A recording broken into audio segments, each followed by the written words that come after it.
One powerful habit that you could add to your crypto trading is have a trading journal. And it's so cool in my class. I say, even if you don't have a journal, use a whiteboard. Somebody actually used a whiteboard. I use a whiteboard.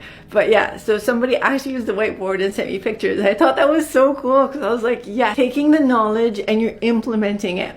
Because somebody could tell you, write it down. Someone could tell you, like, look at what went wrong. If something went wrong, hopefully with play money, look at what went wrong and write it down. And that way you won't do it again. Especially when you have it written down next to your computer. It's like, okay, if this is happening, don't do this.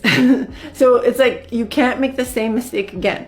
Although sometimes we do make the same mistake again. We're humans. It's really hard to say, and I say it, but it's really hard to say, like, trade like a robot, because that would be ideal. But we're not robots. We're humans. Like, maybe if we were in a lab and everything was so perfect, like AI, but AI can't trade perfectly because sometimes things happen that you have to be a person to be able to see it. So for example, the fall of Binance. We actually shorted Binance. We made money on the way down. That's something that it was because of the news that we were able to make that call and we were able to make money on the fall of it, right? But AI would have probably said, oh, look, it fell to this price, I'm gonna buy it. But then it just falls more, so you lose. That's why you can't always depend on AI for everything. Yeah, keeping a trading journal is like, it's like so good.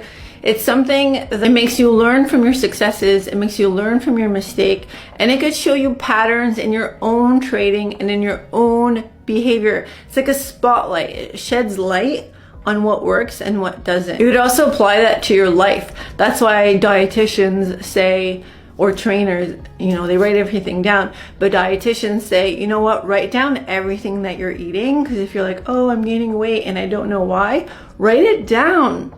Write down what you're eating, so you're like, you know what, I eat perfectly, and then I eat chocolate and chips and french fries. It's like, oh, I didn't think I was like really eating so much of that stuff, but it adds up. But sometimes unless you become self-aware of your own behaviors, sometimes you can't even figure it out. That's why you gotta write it down. That's why when you're trading, write it down. Here's how to get out of the losing streak loop. To make better trading decisions, you've got to keep your emotions in check. If you're feeling angry or frustrated, it's not the best time to make any sudden moves.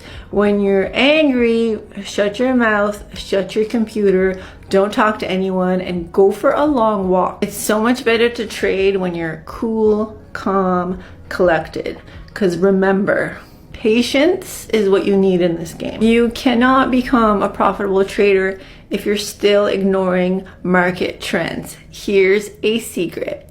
Pay attention to market trends and the news. I hate watching the news. I don't watch the news. I really don't. But I pay attention to the crypto news, because what happens there, you could kind of see how they're trying to manipulate everyone or which way they want everyone to go, and then often they do the opposite. So sometimes they're trying to crash the market so they could buy up and then it spikes. You definitely don't want to be the last one to know about a specific market event. It could be the difference between losing and